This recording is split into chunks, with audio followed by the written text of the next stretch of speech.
además de ser competentes en reconocer los estados emocionales de sus colaboradores, de sus alumnos y de ellos mismos, los líderes escolares saben que hay emociones que abren posibilidades y que hay emociones que cierran posibilidades de acción. Por ejemplo, el miedo, el enojo, la rabia, el desamparo, la desazón, el desánimo, son todas emociones que limitan las posibilidades de acción, que cierran posibilidades de acción. En cambio, emociones como la alegría, el entusiasmo, las ganas, son emociones que abren posibilidades de acción. Ningún director líder se le ocurriría o tendría siquiera la idea de acercarse a sus colaboradores a proponerle alguna acción difícil y compleja si los ve enojados. Todos los directores líderes reconocen las emociones de enojo y de alegría de sus colaboradores y saben que estando en alegría hay muchas más posibilidades de coordinación de acciones, de generación de nuevas ideas, nuevas acciones. Una de las emociones que tienen que instalar los educadores, los directores líderes, es la emoción del estudio, la alegría que produce el estudiar, el aprender cosas nuevas, que en general le llamamos motivación, ¿no? La motivación es una emoción que surge de la alegría de explorar y de descubrir lo nuevo. Y eso está instalado en la naturaleza de los seres humanos, de modo que el estar motivado para estudiar es la naturaleza. Lo que ocurre es que con el tiempo y con diversos juicios y castigos y demás, los niños van perdiendo esa capacidad. Tenemos que ser capaces de volver a recrearla. También los líderes escolares saben que hay emociones intensas que embargan totalmente a quienes son poseídos por ello. Todos nosotros hemos tenido esta experiencia.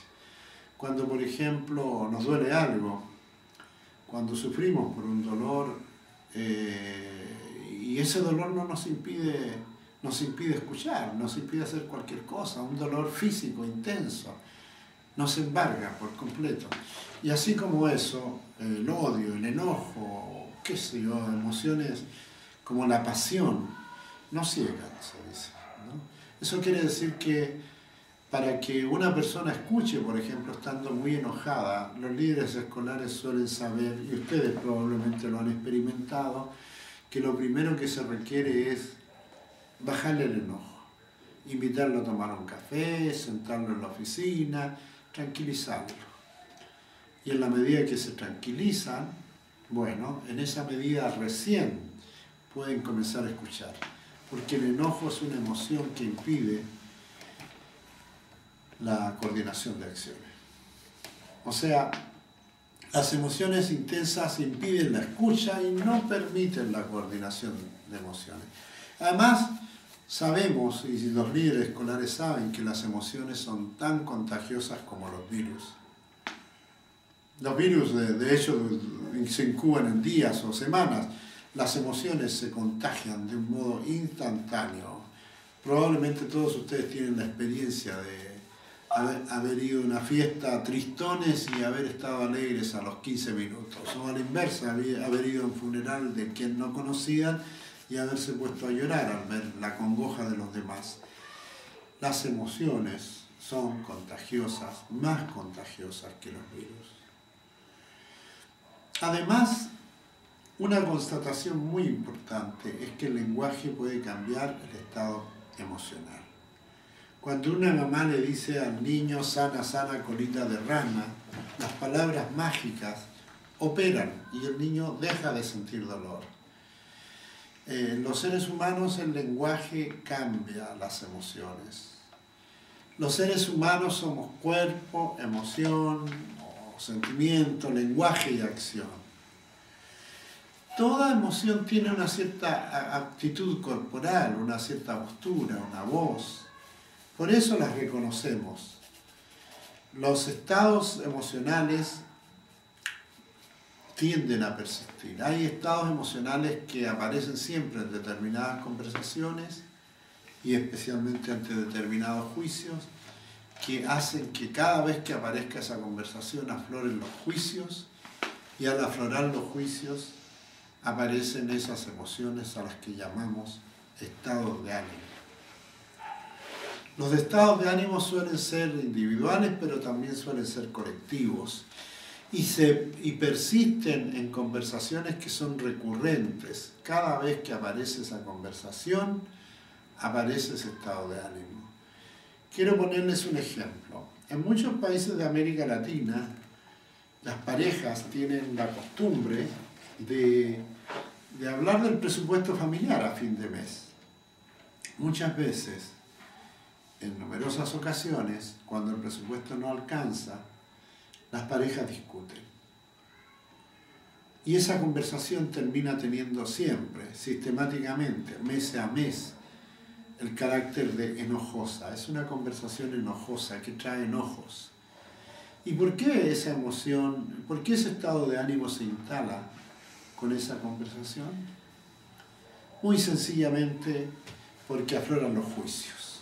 Y los juicios traen aparejado sentimientos, emociones, molestias, irritaciones. Por ejemplo, en la conversación de fin de mes del presupuesto, el marido pensará y suele pensar de que la señora le pide dinero en exceso, de que es una botarate, de que no ahorra, de que no es ahorrativa, etc.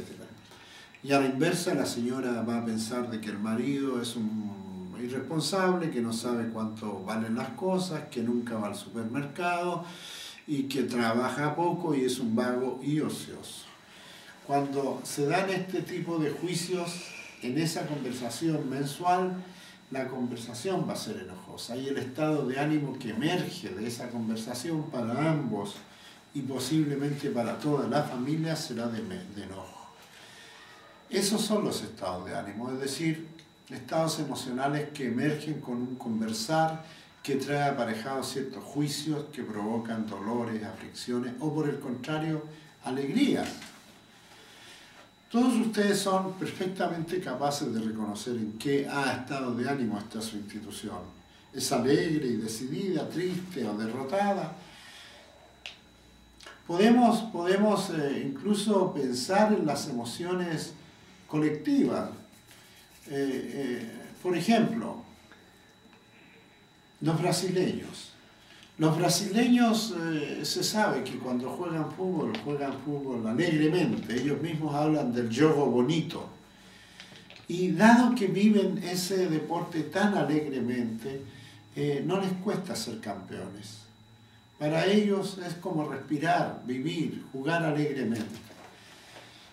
Habemos otros pueblos, el mío, yo soy chileno, en que cada vez que se juega fútbol se sufre, se va con la calculadora y se sufre, es otro ánimo, el ánimo de la derrota, del cálculo, del sí, qué pasa, cómo.